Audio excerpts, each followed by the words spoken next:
Well, speaking of losing his character, what do you think about our boy MJF? Is this the version of MJF that absolutely no one ever wanted to see? And are they starting to realize it? I think there have been mistakes made with MJF's booking probably since he became world champion, but specifically since the Adam Cole stuff started, and then really since Adam Cole got hurt.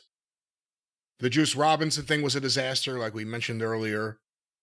The tofu thing backfired, and now you have heels able to use that against MJF as something that was lame that he tried to do to them. That doesn't help him. He's involved in multiple feuds with multiple people, which is, in a sense, good for a world champion, but some of this stuff you just don't want to see him in.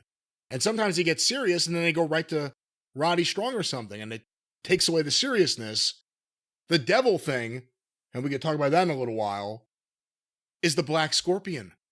Unless it's a magnificent payoff, and that's hard to do, it's going to be a disaster. And by the way, I heard David Mamet was on Real Time.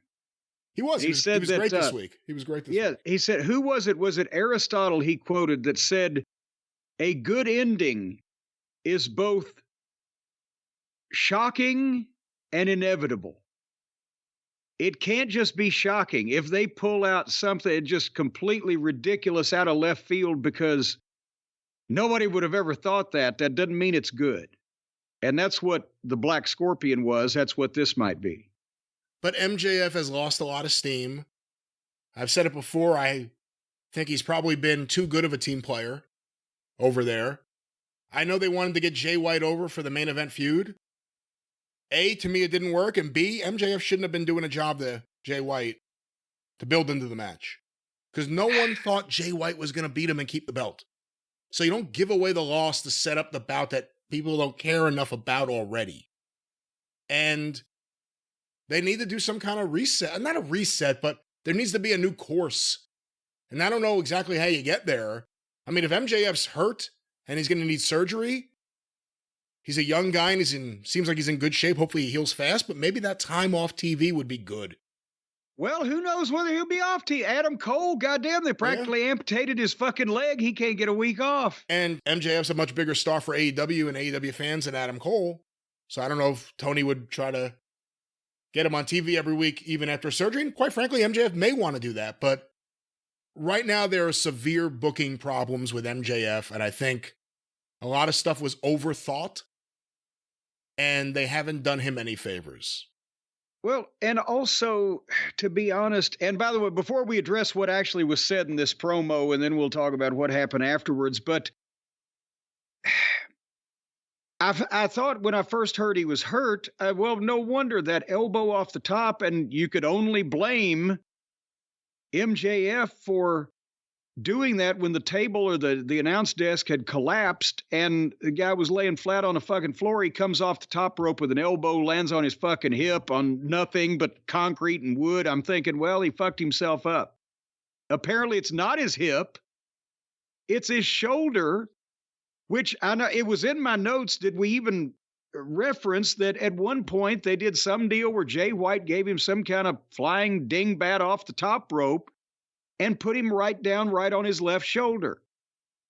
And the only reason I wasn't more concerned about that was because the big bump took all the wind out of the fucking room. But that had to be, if he's got an injured shoulder, that's where it came from. Jay White grabbed him, they did the fucking flip thing off the top, and he put him down on his goddamn left shoulder. Yeah, you and I had the same reaction when we heard that he may be hurt. Oh, it must be his hip. Yeah. So, but anyway, he comes out, he's got his cane again, more on that in a minute, but he talks about his injury, torn labrum in his shoulder, and he's talking about Samoa Joe, but he's putting him over. He's saying he respects Joe because Joe came here to AEW not to line his pockets, but because he believed in AEW. Even if you want a rah-rah, And MJF is smart enough to know that the hardcore AEW fan group wants to rah-rah AEW, and it's the old ECW thing, you know, we're rebellious, you know, all hands on deck. You don't need to hear that from MJF, the person. He shouldn't care. He should call Samoa Joe a sucker because he didn't come here to line his pockets just because he believed in AEW. Hey, I came here and called fucking Tony Khan a fucking mark, and I make more money than you do, Joe. That's MJF, whether you like it or not. And he shouldn't be out there doing the rah-rah shit like every other goddamn... It's not right psychologically. It's almost like he's going through this therapy and learning to be a nice person who just didn't trust anyone because he had a hard time making friends. My God, it's making him a sap. A childish, emotional sap like the rest of these fucking people. And he talked about seeing Joe in TNA and said WWE dropped the ball on him by name mentioning WWE. But he praised Joe to the heavens and thanked him for paving the way. It's not what the people wanted to hear from MJF, even then when he started putting himself over. This MJF would not have gotten over like the other MJF did if this was the first we saw of him. I've said this before, I stand with it. But he put himself over, but he still said that Joe was the toughest opponent he'd ever had, but December 30th is about his legacy, and he promised everybody, despite all the injuries, he's going to show the world it's the size of the fighting the dog, and to take the belt away from me, Joe, you'll have to put me down. And then he breaks his cane over his knee for emphasis. And then the lights go out. And before we talk about what happened next, other comments on this interview, if any? I mean, not really. I like the idea of MJF working with Samoa Joe. I just hate the way I hate the way we're actually getting there. The match is being set up. You love the match. You hate I love the match. I love the energy. The build. I love the energy between the two. It's just the words they're actually saying and the actions that are actually happening are terrible. I can't wait to beat you. I'm going to protect you. Yes, I'm going to protect you until you get well, so that then that's what the heel is saying, and then I can beat you. And the babyface is swearing to everybody that he'll have to kill him to beat him, but we want Samoa Joe. And what does it mean? And what does it mean to believe in AEW? What the hell does that even mean? Well, see, that's the little fucking treehouse club that these really hardcore fans have. It was same thing with Ring of Honor, same thing with AEW. TNA had some of them where it's like, oh, it's us, our company's so good, and we're going to beat them. They're not going to beat the WWF. They're never going to beat them.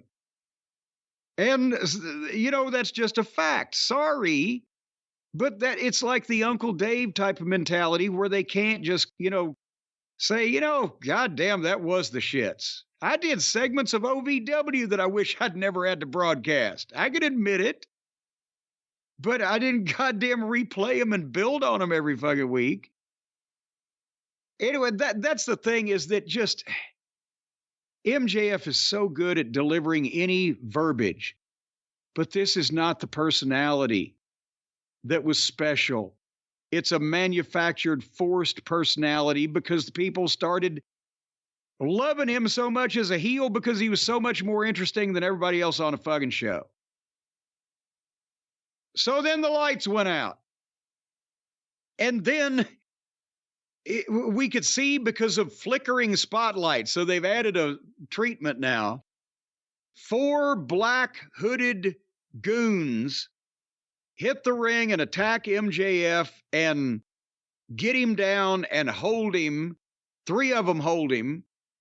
And one of them has a baseball bat. And the one of them that has the baseball bat they're all dressed identically, all in black, everywhere, black hoods. But the devil mask guy had the baseball bat. And there's only the one has the devil mask, right? What are they wearing?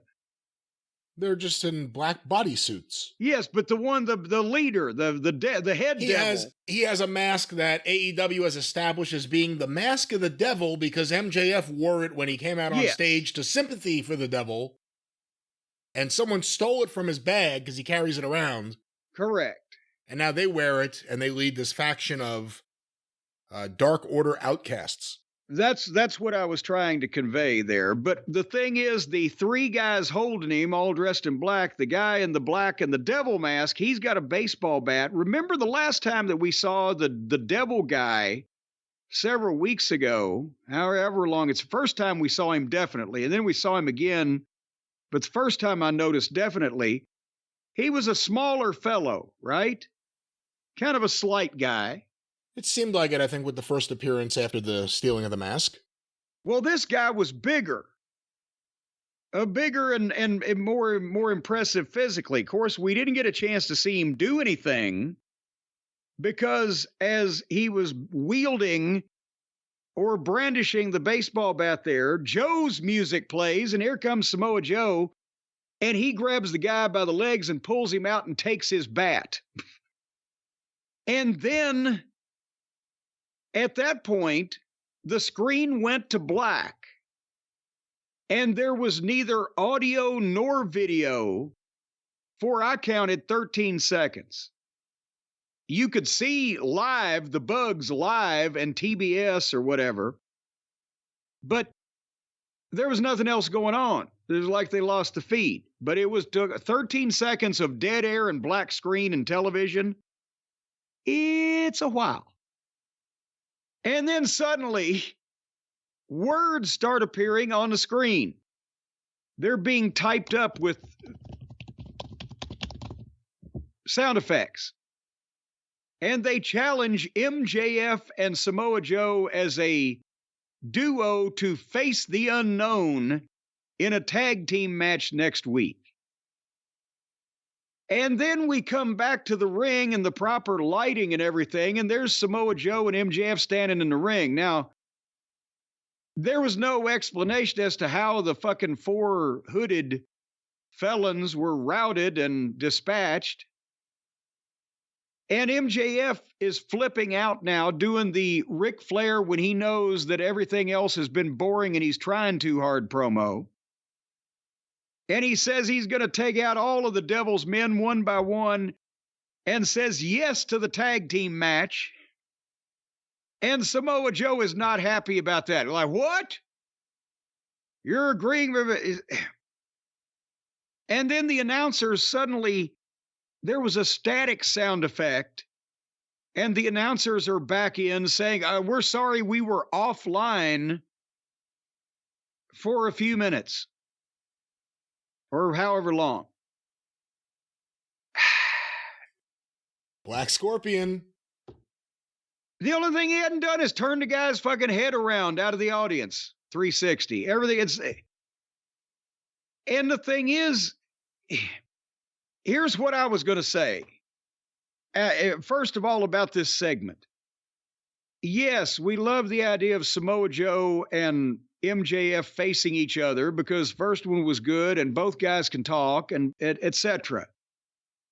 The booking of this has been so back and forth and with this goofy devil shit going on, and at the same time with the specter of Adam Cole and Roderick Strong and the Ring of Honor tag team belts and all this other hokey mid-card underneath bullshit, tying up MJF's various attentions, and then he gets hurt against one of these fucking glorified indie yahoos, and he may potentially have to have surgery. One would think to correct that issue at some point it will be necessary, but he's still going to go into this pay-per-view match legitimately injured, with a guy.